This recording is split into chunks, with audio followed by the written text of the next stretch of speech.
nous, il y a trois grandes typologies. Il y a le message, on va dire, événementiel, sur un événement, une manifestation pour informer le public.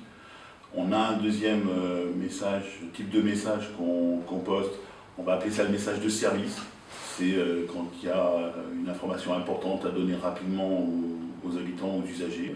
Et puis il y a un troisième message qui ne vient pas forcément directement de nous ou toujours de nous, c'est ce que je vais appeler le message d'interaction.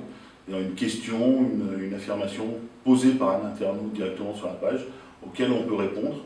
Ça nous permet de nous de créer du contenu, ça nous permet de nous de répondre, et c'est une réponse qui va bénéficier à celui qui la pose, mais aussi à l'ensemble de la communauté.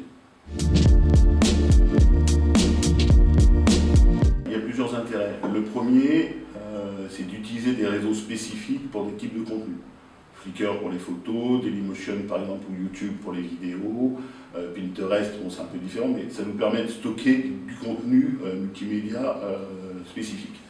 Le deuxième intérêt, c'est d'attirer une cible qu'on n'aurait pas peut-être attirée directement sur des réseaux sociaux traditionnels comme Facebook ou Twitter, mais d'attirer peut-être 2, 3, ne serait-ce que 2, 3 utilisateurs de Flickr, les faire participer à notre communiqué, c'est toujours ça de gagner. Et puis il y a un troisième intérêt propre à Rive2G, c'est qu'on a toujours été un petit peu défricheurs de nouvelles tendances, et on aime bien tester les nouveaux réseaux sociaux pour voir ce que nous, ça pourrait nous apporter.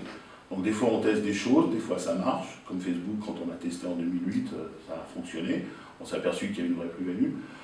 On teste aussi des réseaux sociaux comme Pinterest quand ils sont sortis, pour voir ce qu'on pouvait en faire. C'est vrai que Pinterest, on s'est aperçu que pour nous il n'y avait pas de valeur ajoutée, donc on a laissé tomber.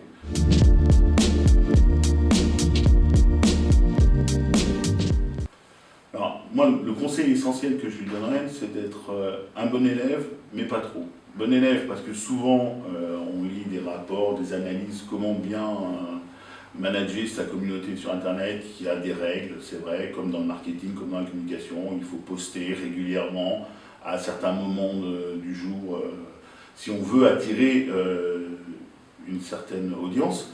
Ça, c'est bien. Après, je crois surtout, ce qui est important, c'est de parler avec son cœur, c'est de parler avec ses tripes. Parce que qu'est-ce que les gens vont chercher sur les réseaux sociaux? C'est de la vérité, c'est du coup de cœur, c'est du coup de gueule, c'est ce que vous aimez chez vos amis, suivre quelques règles, mais aussi être en accord avec sa communauté, en accord avec sa marque, et puis faire voir qu'il y a quelqu'un d'humain derrière qui fait vivre le réseau.